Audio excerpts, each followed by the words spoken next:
everybody, and welcome to Taking Control, the ADHD podcast on rashpixel.fm. I'm Pete Wright, and right there's Nikki Kinzer. Hello. Pete Wright. Are you anxious? Are you nervous? Are you anxious? Well, I am a little bit. As soon as you call it out, right? Yeah, exactly. Yeah, I wasn't. Thanks. We are talking all about anxiety and the ADHD student today, and we're going to try and do it without evoking any panic attacks. You know, stress, flop sweats. That reminds me of a funny story because I don't remember if I shared this on the show or not, but I forgot my son at football practice. Did I share that? No, my goodness. Yeah. So at the beginning of practice or the beginning of the season, typically my husband would pick him up and, drop him off and pick him up. Well, this one particular night, I needed to be the one to do that. So no problem. I drop him off. I say, okay, I'm going to be here even a little early. I'm going to be here like 10 minutes to 8. And he's like, okay, great. So I come home and, I made dinner and I'm relaxing and I'm sitting in my chair with my iPad watching Dr. Oz. Just chilling. And it's 8:15. And I'm sitting there thinking, I wonder why it's so quiet. Where is everybody?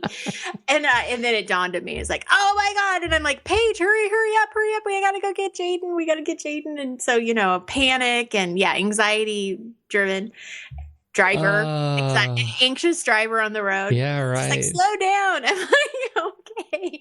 So anyway, I go and I pick him up. He's the last one. He's totally sitting there, sitting by the fence, typical 13-year-old looking at me, like, oh my gosh, looks kill.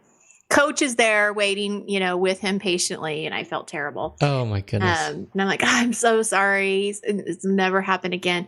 Well, then like a couple of days later, my husband says, so I was thinking about something. I don't even remember how the conversation came up, but he goes, well, are you worried you're going to forget about picking up Jaden again? I looked at him and I'm like, I wasn't even thinking about that, but thanks for reminding me. So your little comment reminded me of that. That's horrible. I'm so sorry. Well, I take it back. This one's on your husband.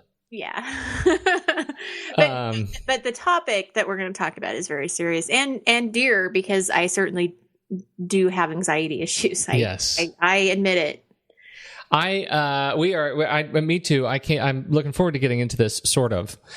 Before we do that, head over to takecontroladhd.com, get to know us a little bit better. Listen to the show right on the website, subscribe to the mailing list or look for us right on iTunes and subscribe for free. Make sure you don't miss a single episode. You can call us at 503-664-4ADD, 503-664-4ADD, and connect on Twitter and Facebook at Take Control ADHD.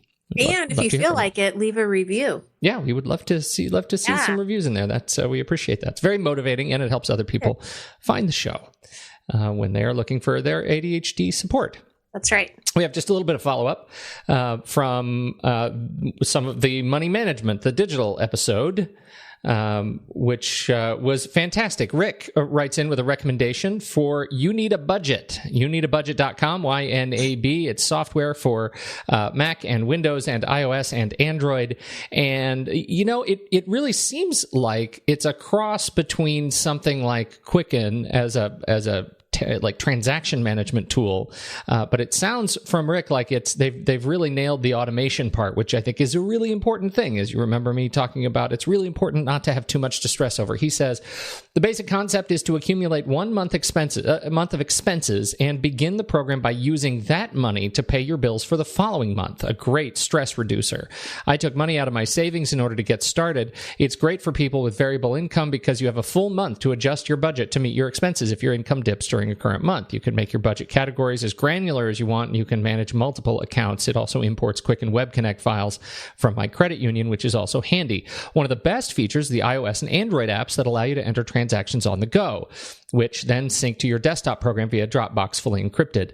The app geolocates your transactions, so it learns where you make your purchases and automatically enters the vendor in the app as you enter the other details of the transaction. Great for my ADD because I don't have to look for and gather up receipts later for entry into the program. Multiple users in the household can sync with the same account if you wish. I've loved it so much that I've gifted it to 3 of my friends and my sister, who is on a very limited income and now says it feels like she somehow has more money. Oh, that's That's great. Right. What she has is stress relief and more control over her money. Yeah. That's nice. Yeah. I love that. Thank you so much, Rick. I took a look at the app, and it's really very cool. I love, I just love that it fits with the concepts that we've been talking about, which is to pay ahead, right, and to move ahead and not overwhelm yourself with detail. This is an app that it looks like really has the opportunity to overwhelm yourself with detail if you're not careful, but it also does the automation stuff that's really, really important. So sounds like a good recommendation from Rick. Thanks for writing in.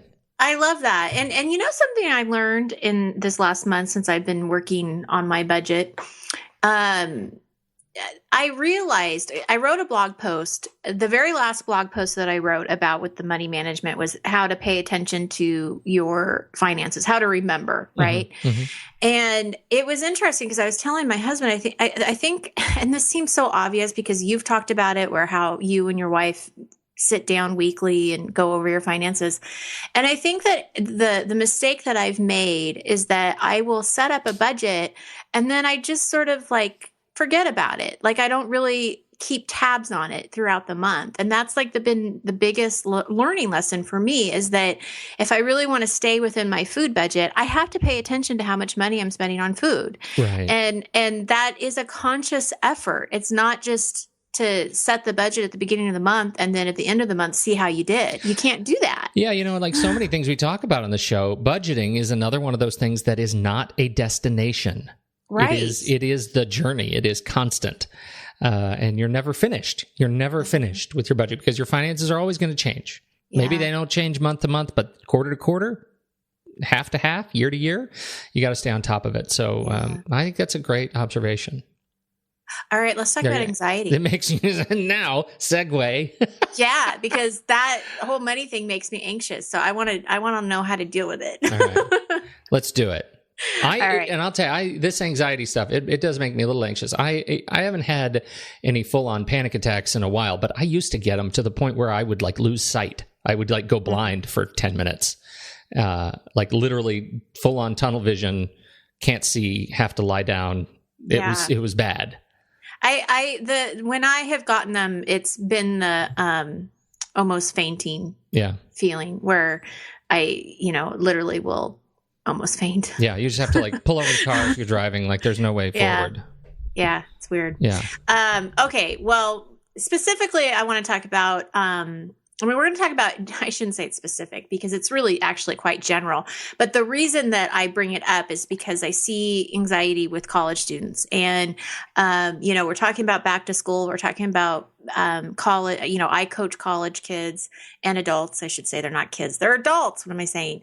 They're 18 and over. You know what is so stressing? And I won't interrupt again. I'll let you get through it. But my daughter comes home from school the other day, 8th grade, and she says, "Oh my gosh, I'm really worried about this friend of mine. She didn't show up to lunch." And I found her afterwards. I said, "Where were you for lunch?" She said, "I was in the bathroom crying. I was having a panic attack." 8th grade. She's already having panic attacks. So, oh my gosh, be aware. Oh, that breaks my heart. Yes.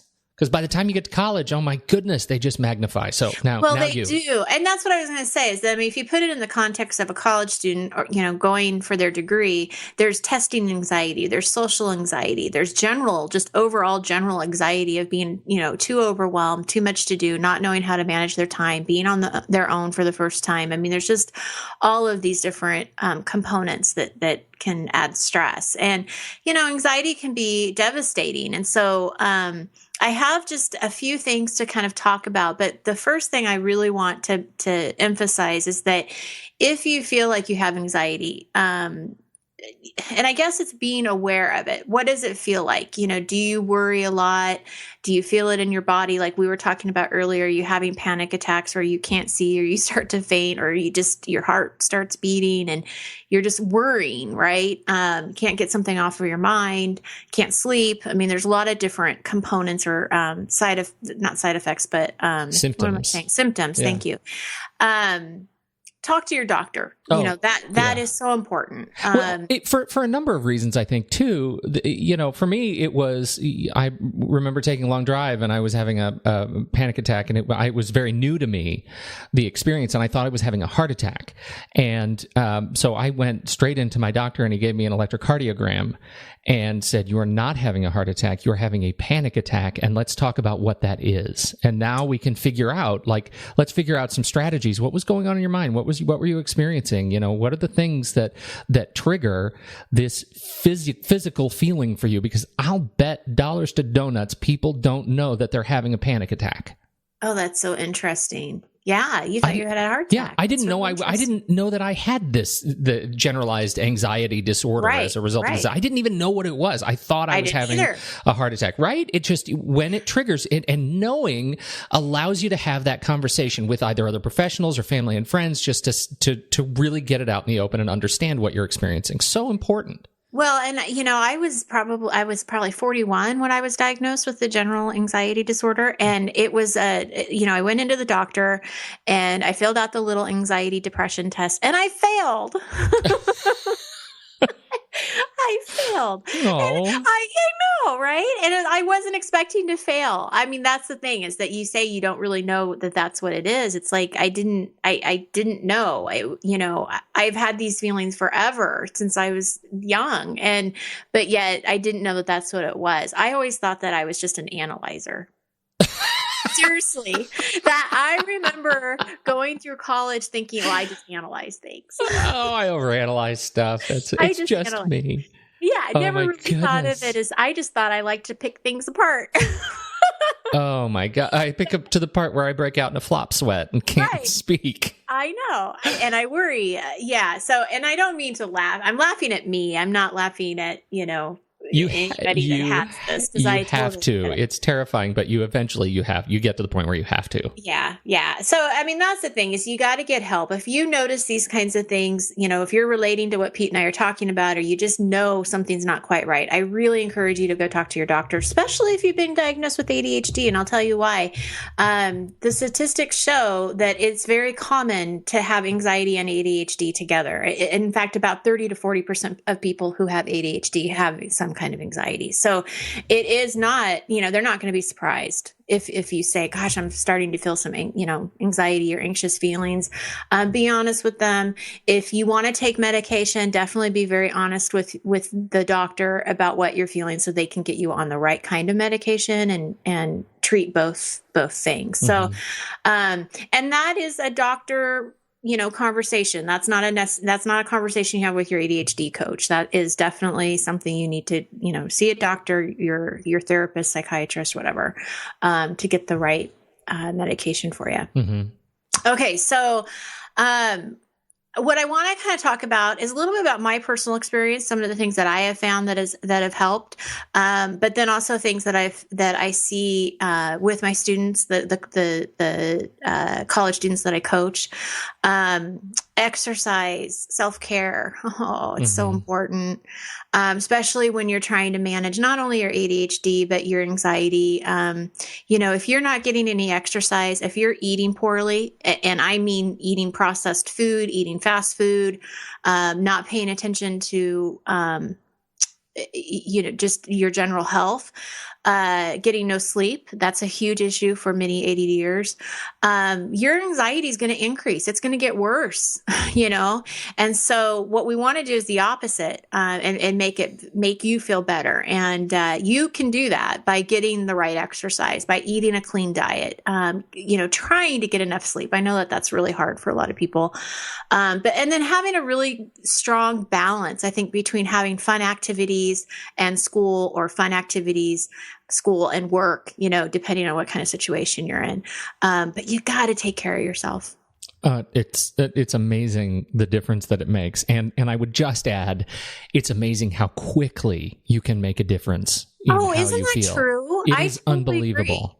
I mean, like in a day. I mean, you go walk for 30 minutes and you will feel better. I mean, you just will. It makes a big difference. And it's a quick thing. You can definitely. Right. And it doesn't take that long. If you're used to, a diet of fast food, it doesn't take that long to stop. Like, you'll start noticing a difference in 72 hours, 96 hours of getting some of that sodium out of your system, some of those sugars, clearing the sugars out of your system. Those are drinking more water. Yes, yeah. Just flush the nastiness out of your system. And I think, I don't want to belabor the sugar conversation too much, but the sugar is a big deal with relationship to I think panic attacks and just being able to get through these irrational bursts of physiology.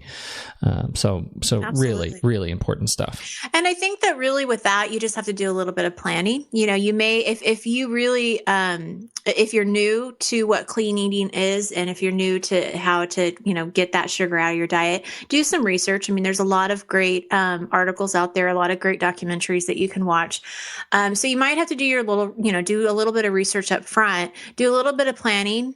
We talked about, I have a blog post that was just a couple of weeks ago about how to meal plan to save money. But it's also meal planning will help you, have a more nutritional diet too. So check that out. But yeah, so self-care is huge. And then something that helped with me is really kind of consciously making a choice on where I was going to focus my thoughts. And what I mean by that is if I feel anxiety, I call it out. And I will definitely have a conversation with myself. People, you might think I'm crazy, but I'll be like, I'm feeling anxious, or I'll share it with my husband and I'll say, I've got this pit in my stomach. I'm feeling anxious. I'm not sure. Sometimes I can figure out what it is. And then sometimes I can't. Like sometimes I can't figure it out. But when I am feeling that way, I really try to focus on positive energy. I won't watch the news. I won't read anything that's negative. I really make a purpose or an intention to just have positive thoughts around me. I'll have a conversation with my kids, or I'll go out and play with them, or, read something that's inspirational. I really look for ways to kind of pull in the positive and stay away from anything that's negative. And it helps. It really does help. It stops you from going into that rabbit hole. And the news, I swear, can be like the worst trigger ever. I mean, oh yeah.